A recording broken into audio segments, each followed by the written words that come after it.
Boa noite, Radiação. Sejam muito bem-vindos.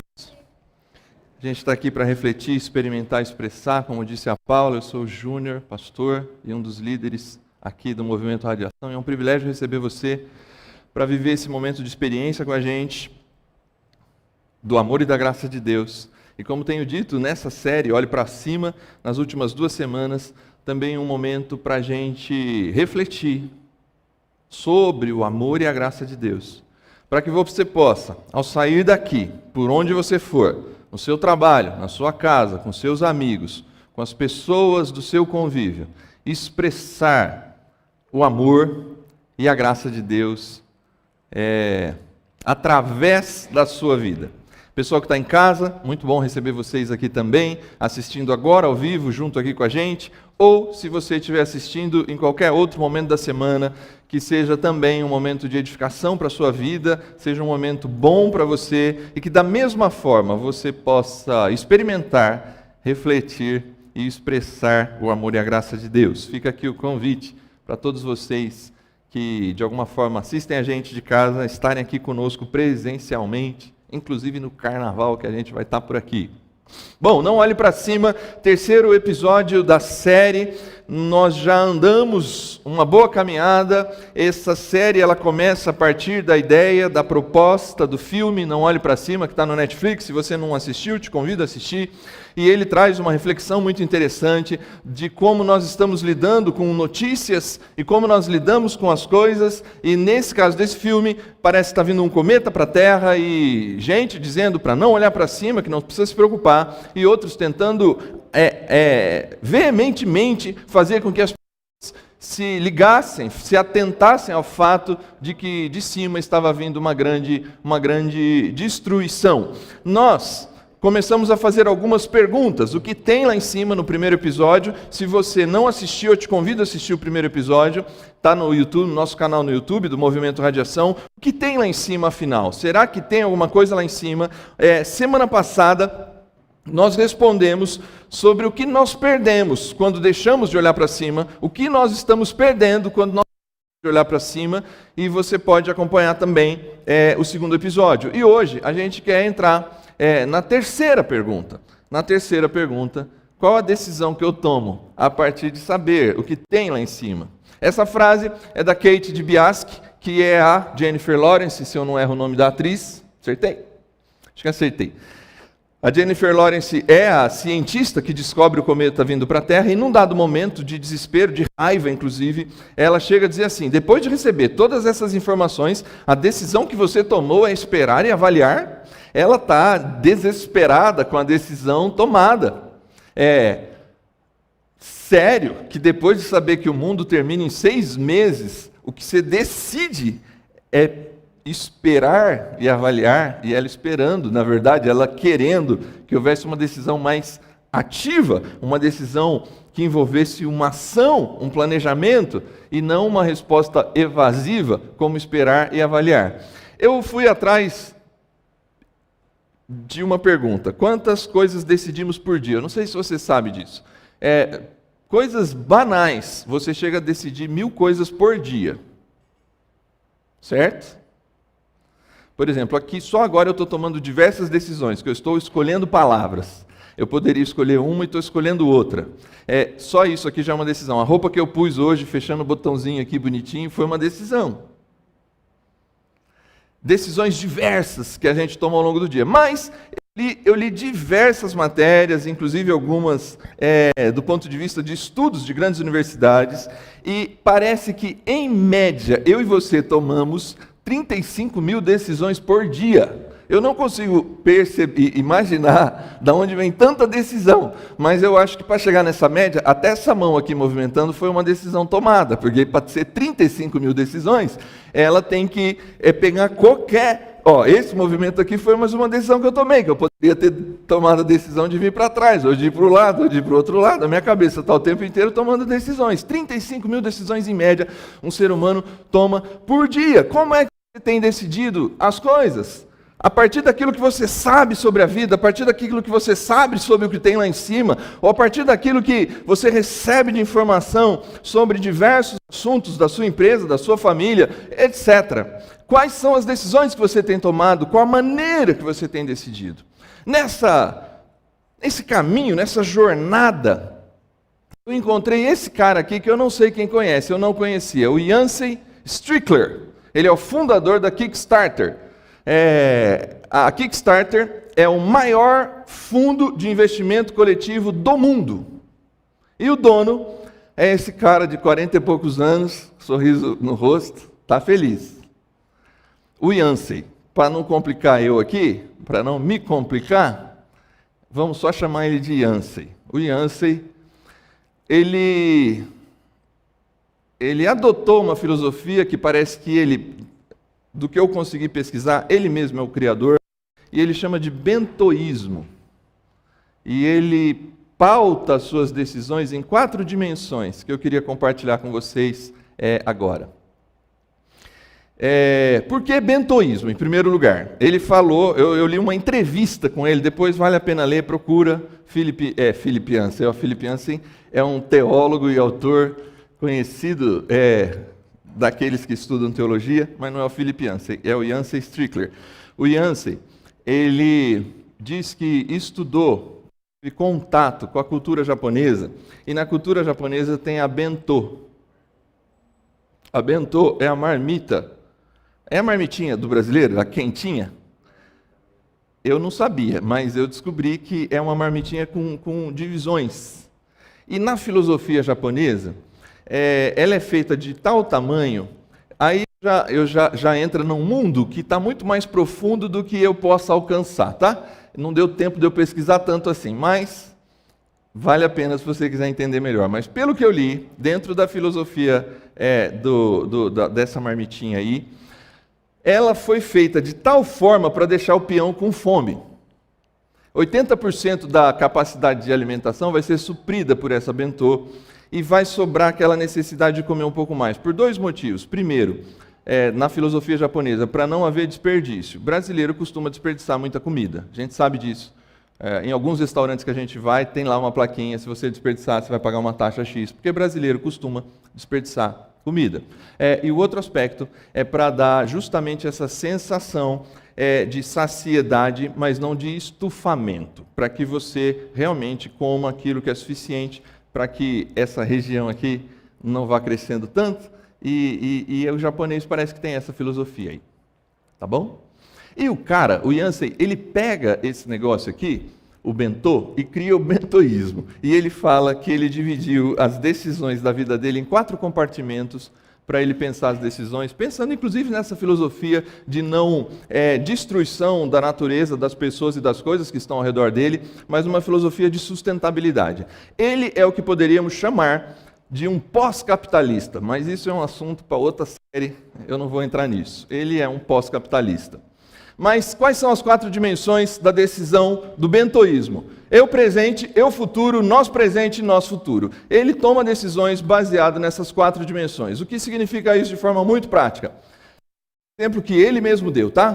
Para não parecer que eu estou querendo pegar no pé de ninguém por nada. Mas, por exemplo, cigarro. Não sei se alguém fuma, já fumou, mas enfim. Por que eu deveria continuar fumando cigarro ou parar de fumar cigarro? Decisão. Eu presente. Eu gosto muito, me faz muito bem, me dá muito prazer. A resposta do eu presente é sim, continuo fumando cigarro. A resposta do eu futuro. Em poucos anos, isso poderá me fazer muito mal, e se eu pudesse viver um pouco mais, quem sabe, se eu parar de fumar, isso vai me ajudar. O eu futuro, a decisão é negativa, é melhor parar de fumar. Nós presente. O que é o nós presente no conceito do Yancey? É a ideia assim, as pessoas que eu amo, as pessoas que estão ao meu redor, as pessoas que convivem comigo no presente, o quanto isso afeta elas. Se o cara é casado, minha esposa e meus filhos, eu não gostaria que meus filhos fumassem, apesar de achar gostoso. Eu queria que eles não fumassem. Então, talvez para o nosso presente, a melhor decisão seria parar. E para o nosso futuro? Pensando no futuro da humanidade, em tudo que já quem viveu na época das propagandas do Marlboro sabe como era e como é hoje, como tem tudo, caminha para um mundo cada vez mais falando mal do cigarro, por exemplo. Então, no nosso, a melhor decisão é não fumar. Vou tentar mais um pouco aqui, senão eu troco. E aí ele diz assim, 3 contra 1. Decido parar de fumar. É assim que funciona a cabeça do cara. Para falar que não é só um assunto como esse, ele falou assim, por exemplo, na mesma entrevista, me chamaram para dar uma palestra, já era famoso, conhecido, me chamaram para dar uma palestra numa grande organização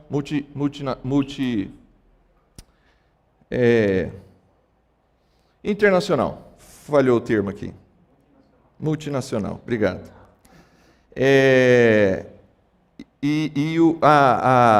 A grana que eu ia receber para dar essa palestra era muito alta. Muito alta, muito alta. E eu decidi não ir. Por quê? Porque o eu presente, a resposta que ele deu foi assim, essa grana é boa, eu não costumo receber tudo isso para dar uma palestra, vai fazer muito bem para mim, para minha conta, vai me ajudar, é uma grana legal, status, etc. Para mim, parece que eu só tenho a ganhar. Eu presente vou na palestra. Eu futuro.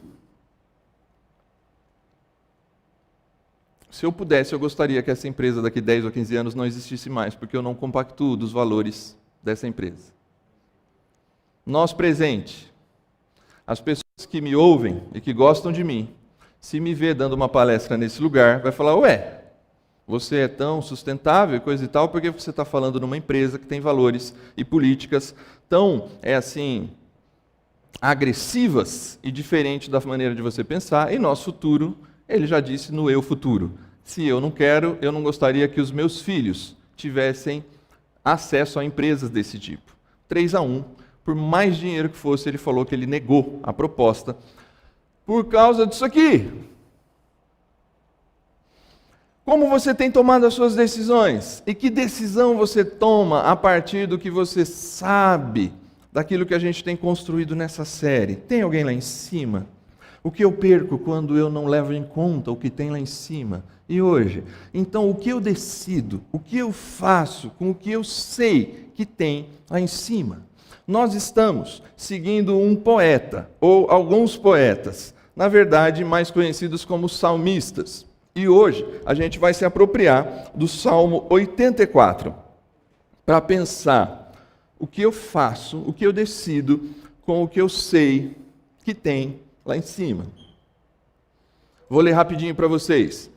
Como é agradável o lugar da tua habitação, Senhor dos Exércitos. A minha alma anela e até desfalece pelos átrios do Senhor. O meu coração e o meu corpo cantam de alegria ao Deus vivo.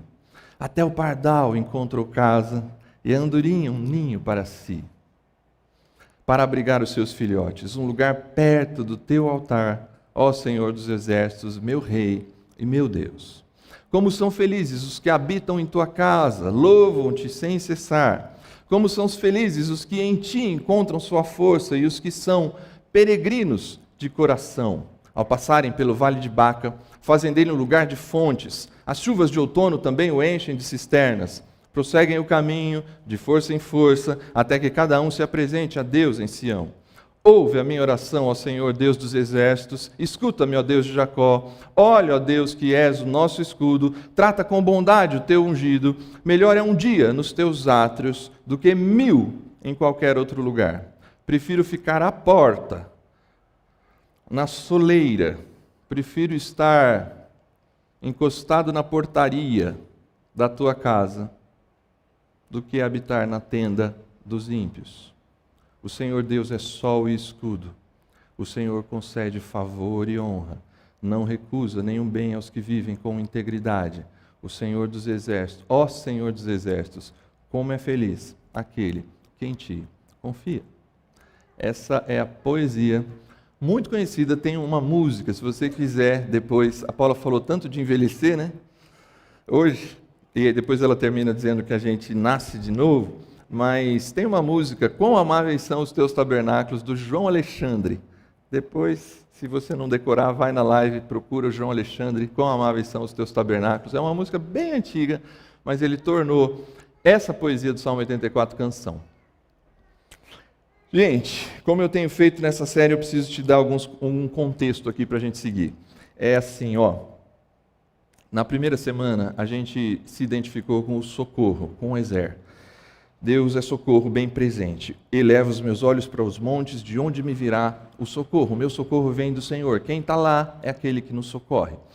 No segundo episódio a gente falou o que eu perco quando eu não olho para cima. E a ideia foi trabalhar a ideia da realização pessoal a partir da palavra shalom. No Salmo 73 que a gente leu, o poeta está incomodado. Por que as pessoas estão realizadas e felizes e eu não? Eu ando com Deus, e ele chega a dizer assim, eu acho que nem vale a pena andar com Deus, porque outras pessoas que não andam contigo estão muito mais felizes e realizadas do que eu. Então a gente vai identificando que a gente vai perdendo o verdadeiro sentido da realização pessoal quando a gente se afasta de Deus. Então a gente falou um pouco de socorro, a gente falou um pouco sobre realização pessoal, e hoje o que move o Salmo 84 é a intimidade.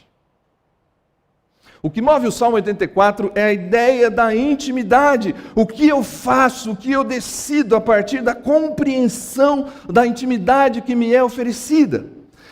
O texto, hoje eu não vou usar o hebraico, poderia, mas não precisa, porque o texto já é muito evidente, e eu destaquei aqui para vocês, como a ideia de casa, a ideia de morada, a ideia de ninho, a ideia de um lugar de intimidade, a ideia de um lugar em que eu me sinto em casa e protegido, está presente no início dessa poesia.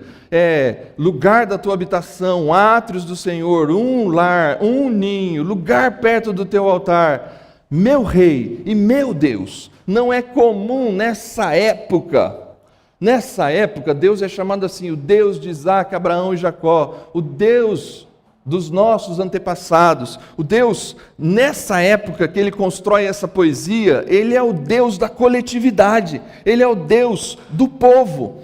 Só que o poeta, ele traz para o íntimo, justamente porque ele está falando de casa. O pardal encontrou casa, a andorinha encontrou um ninho. Eu posso até imaginar, talvez, esse cara compondo essa poesia, olhando para o templo de Jerusalém e vendo ali um ninho feito em algum cantinho com um passarinho, e ele falando, gente, como eu gostaria de morar no lugar que esse passarinho mora, desfrutar dessa intimidade, desfrutar desse cuidado, porque quem mora aqui é meu Rei e meu Deus. Só que aqui tem uma revelação importante, eu preciso que você preste muita atenção para vir junto comigo nesse contexto. Esse salmo, ele revela um negócio muito interessante que, de alguma forma, faz você dar uma virada no conceito do olhe para cima. A gente cresce, ou melhor, quando a gente é pequeno, se você cresceu num ambiente de catolicismo ou num ambiente de protestantes reformados, ou no ambiente de evangélicos, ou no ambiente pentecostal, em ambientes, talvez até dentro do judaísmo, em ambientes da cultura judaico-cristã, nós somos ensinados desde pequeno que Deus habita nos lugares altos. O papai do céu. O papai do céu está olhando para você. Minha mãe dizia isso muito para mim. Cuidado, olhinho no que vê, mãozinha no que toca, pezinho onde pisa, porque o papai do céu está olhando para você. E eu fui uma criança que cresci morrendo de medo de ir no circo, num parquinho, num cinema, porque o papai do céu estava olhando para mim. Depois eu aprendi que não é esse papai do céu assim querendo me dar uma pancada cada vez que eu me movo para o lado. Mas essa é uma outra história também. Na cultura judaica, como a gente leu no primeiro salmo que a gente usou, o 121, é muito presente a ideia para os judeus que Deus habita no monte, nos altos montes é onde é a habitação de Deus. Essa é a ideia. E esse salmo ele diz assim, quão amáveis são, quão agradável é o lugar da tua habitação. Quão agradável é o lugar que o Senhor mora. Ah, como eu queria morar lá. Eu queria, minha alma anseia, minha alma desfalece. Eu quase desmaio da possibilidade de imaginar que eu posso morar perto de ti. Então, esse texto ele está fazendo um negócio, ele está trazendo uma revelação. A revelação de que os céus, preste atenção no que eu vou te dizer, que eu vou te revelar um negócio aqui, que não sou eu que vou te revelar, é a própria Bíblia que revela, e você vai ler isso se você procurar em vários autores que entendem o texto sagrado a partir do seu contexto original. Deus, a ideia de lugar da morada de Deus, a ideia do papai do céu, ela não reflete, a não ser do ponto de vista da poesia, mas mesmo do ponto de vista da poesia e dos textos, não aponta para um lugar geográfico.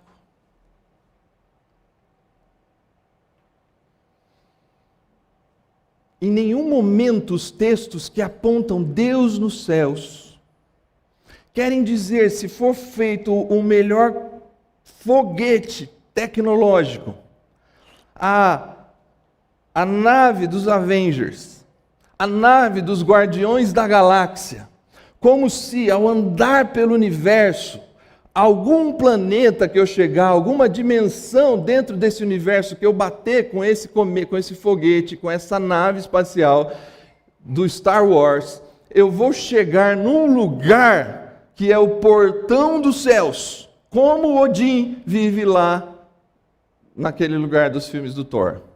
Como se fosse uma região geográfica.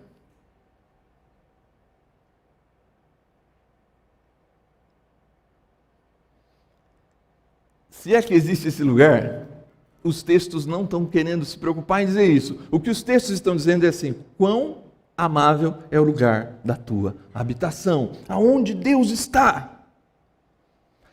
O ambiente da presença de Deus é o lugar onde a gente chama de céu.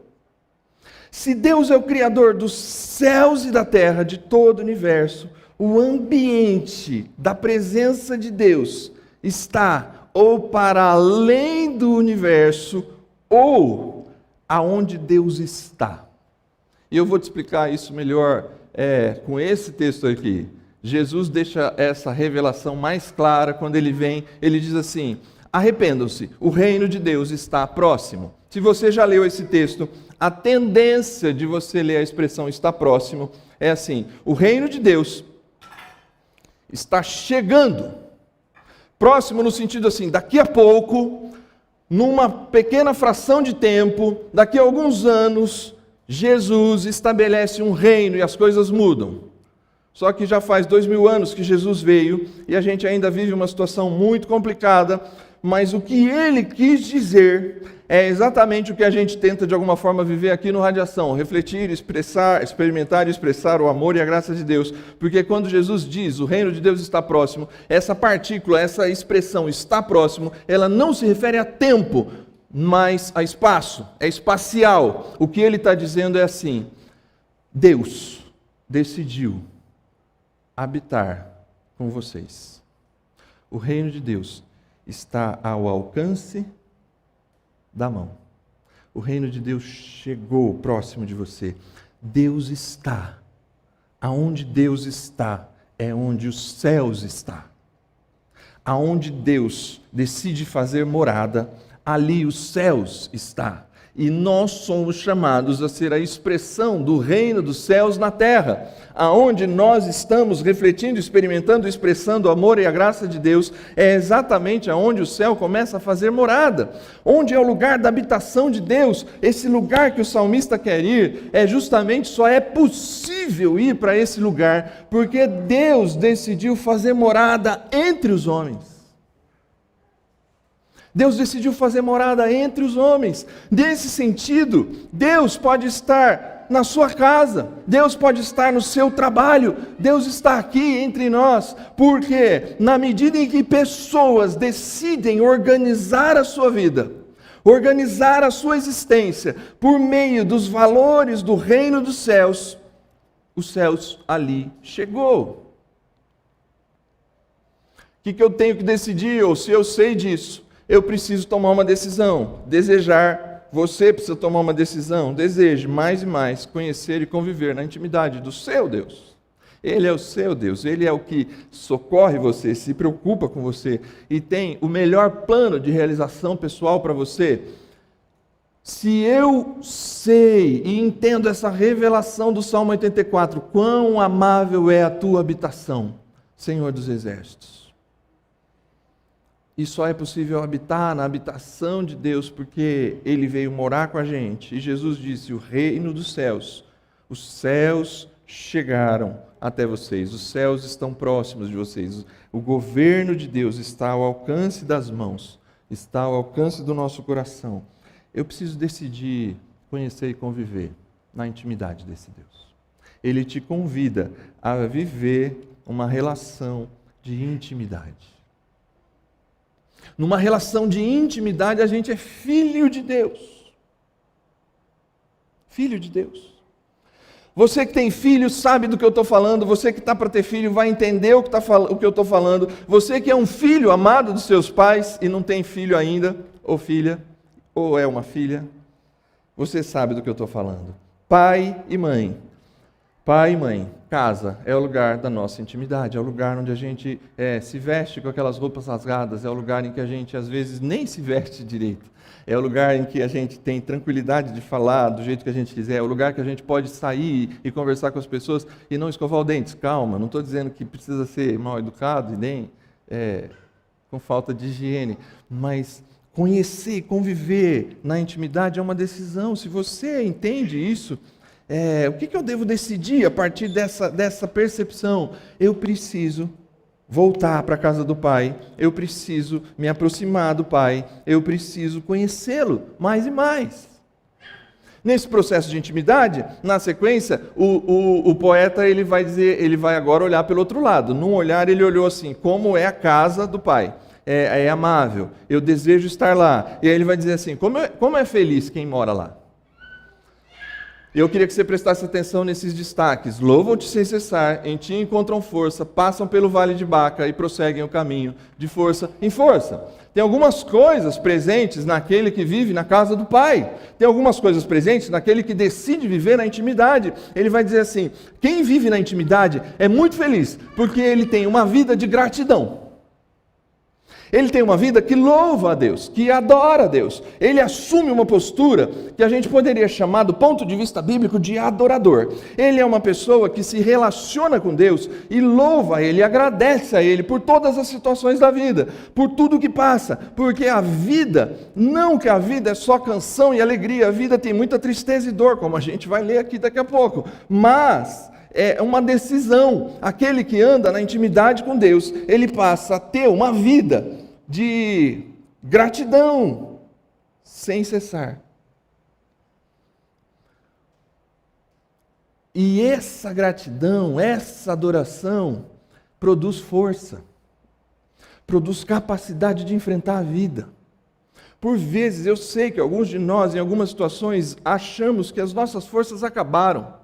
Meu filho estava sentado do meu lado agora há pouco, antes de ir ali para o Radiação Kids, e ele falou uma frase para mim, relembrando, ele nem sabe disso eu acho, mas relembrando um momento de minha fraqueza, relembrando um momento da minha fraqueza. Eu quero crer que, como eu creio que Deus está entre nós e os céus está perto de nós, meu filho foi de alguma forma instrumento dos céus para dizer: Pai, e eu não posso falar para vocês o que ele me falou aqui, um pouco antes de eu vir para cá. E nesse momento, eu pude ver que, apesar do momento difícil, estar na intimidade com Deus produz força. Só que não impede. É muito interessante a expressão, ao passarem pelo Vale de Baca. Não é assim, se passar pelo Vale de Baca. É certeza. Mesmo quem anda na intimidade com Deus passará pelo Vale de Baca. O que é o Vale de Baca? Provavelmente é uma região desértica na viagem até Jerusalém, sem água, sem sombra. E o tempo que você passa nesse vale é muito sofrido, quase dá vontade de desistir da viagem, de ir até a presença de Deus em Jerusalém, porque é um vale sofrido. Mas aqueles que têm o louvor no coração, a adoração no coração, a gratidão no coração, encontram força. E quando passam, porque vão passar,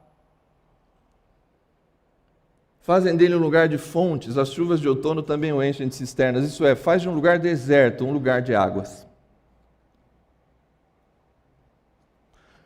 Bem verdade que pode ser essas águas através do seu choro. Mas mesmo no meio ao choro, prosseguem o caminho de força em força.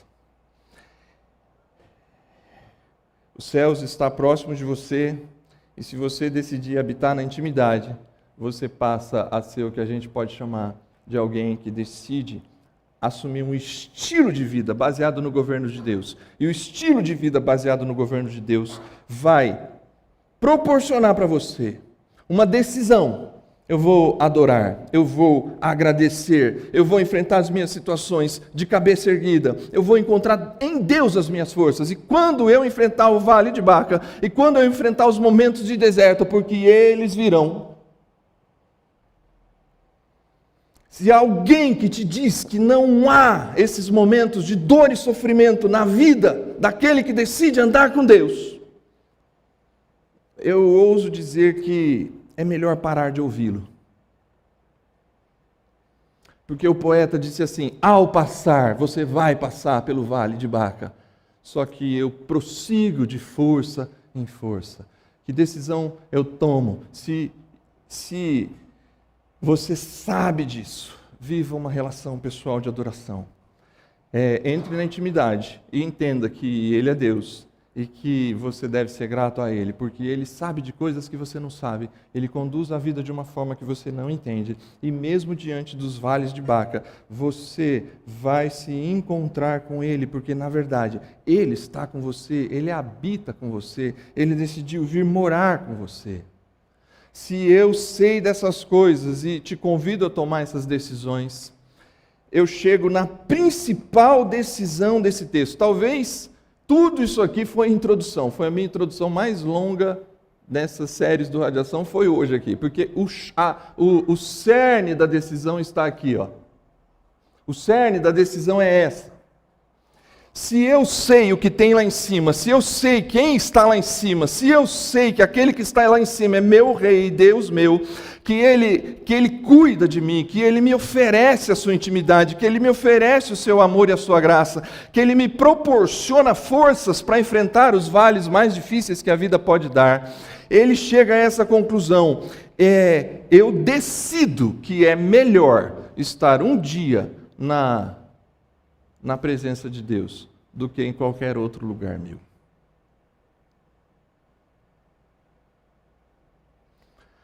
Eu poderia, mas não farei. Eu poderia usar esse texto para dizer para você que veio aqui hoje. Eu poderia usar esse texto da forma literal dele, mas ele é muito além da forma literal. Esse texto não só está querendo dizer que você não deveria se ausentar do culto público, da adoração pública. Ele também diz isso, mas é a menor coisa que ele diz dentro de tudo que ele diz. O que aconteceu com o poeta ao entender que Deus decidiu vir habitar com ele, próximo a ele, e isso lhe dá acesso a essa habitação? Que ao habitar com ele, ele encontra forças para enfrentar as piores situações que a vida vai apresentar. Não que possivelmente vai aparecer, é que vai aparecer.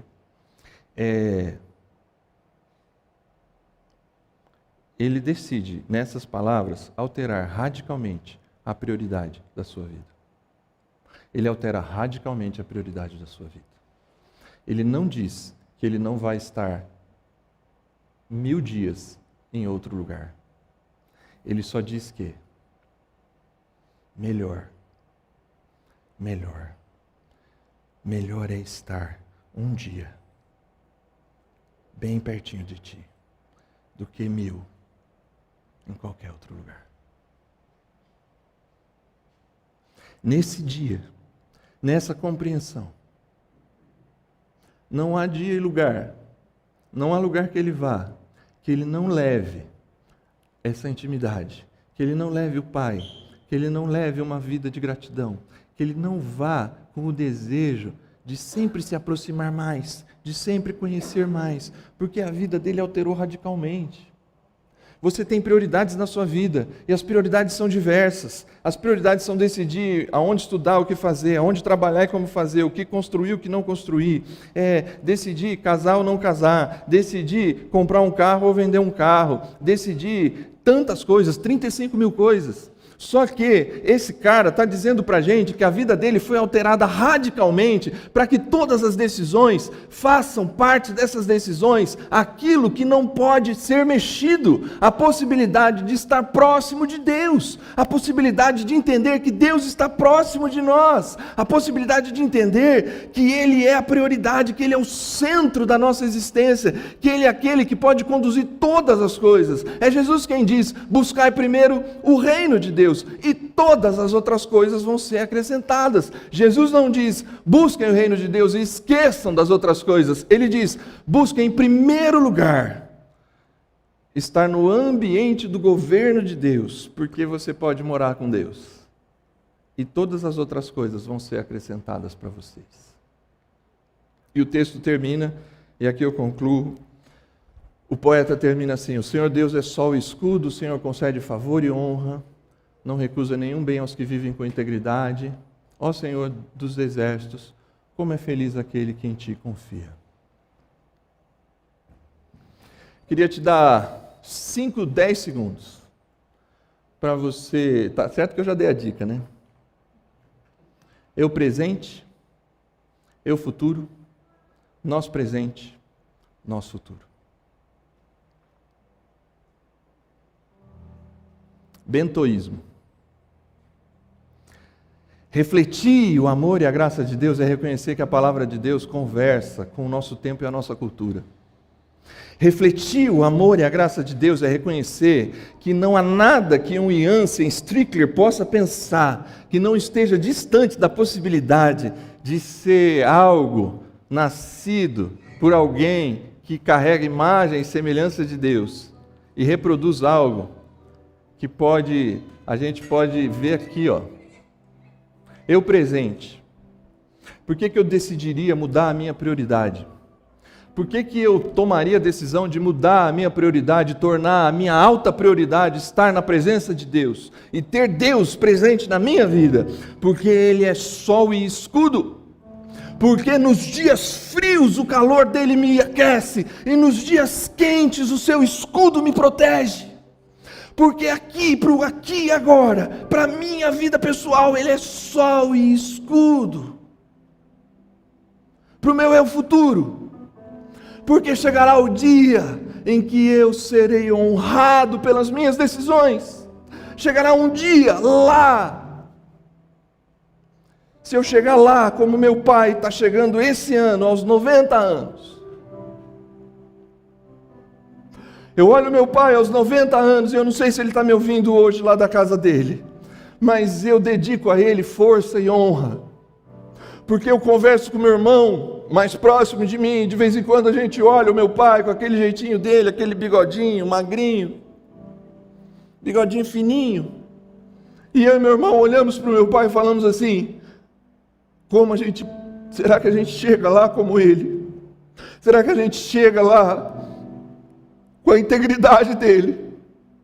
Será que a gente chega lá com os nossos filhos olhando para a gente como a gente olha para ele? Porque o meu eu futuro, por que eu posso e quero e preciso decidir por basear a minha vida em Cristo, tendo Ele presente na minha vida e eu presente nele? Porque Ele me considerará força e honra. Força e honra.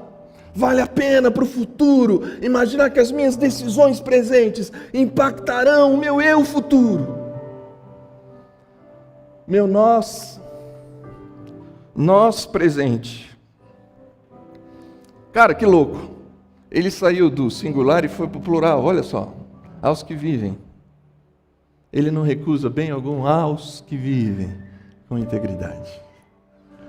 Aqueles que estão ao redor de mim se beneficiam da decisão de andar com Jesus.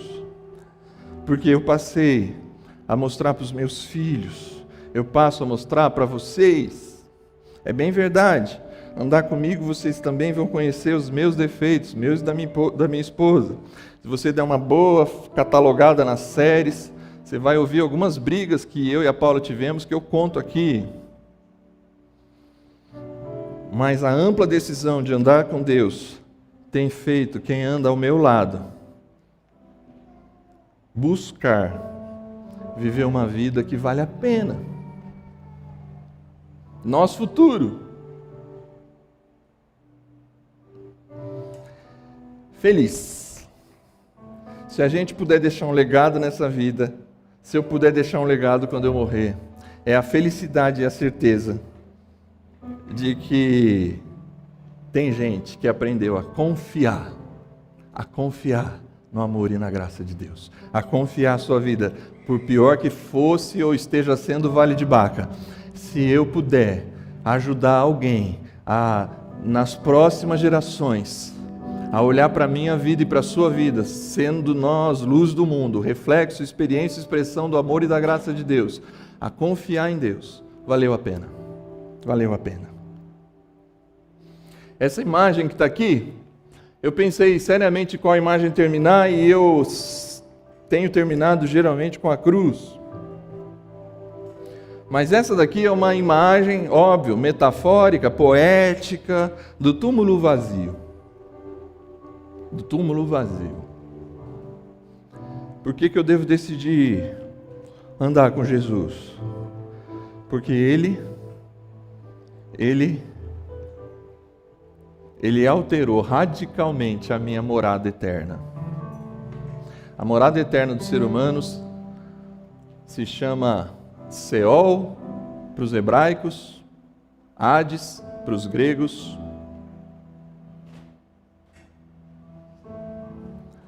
sepulcro e morte para os seres humanos.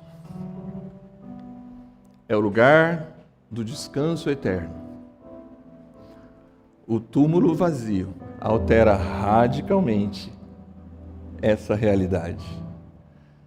A morada eterna dos seres humanos é com Jesus.